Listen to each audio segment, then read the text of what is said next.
By dawn, the sea was no less vast, no less indifferent. The survivors of the sinking clung to planks and overturned boats, shivering in their wool coats, the salt biting into every scrape and blister. For them, the age of sail was not a romantic painting of white canvas under a golden sunset.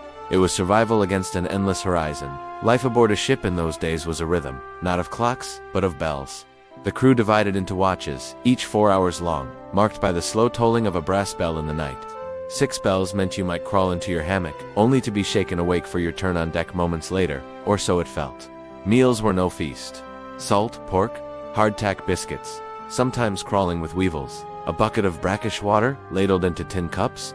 On rare days, a stew thickened with peas, and even then, it might taste faintly of the barrel it had been stored in for months. The work never ended. In fair weather, men clambered up the rigging, 60, 80 feet in the air, to reef the sails, the hemp ropes rough against their palms. In storms, they did the same, only with the masts swaying like whips, and the deck below shifting violently. Many never returned from such climbs.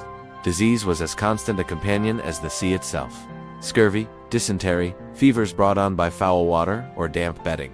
There was no doctor, only a surgeon's mate, armed with a few blades, a bottle of rum, and hope. A man who coughed for too long might simply vanish from his hammock one morning, sewn into canvas with a cannonball at his feet, and slid into the water with a muted splash. And yet, there was a strange fraternity.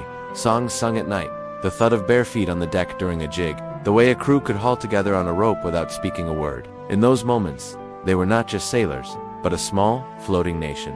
When a ship returned to port, battered but intact, it was not just a return. It was a survival.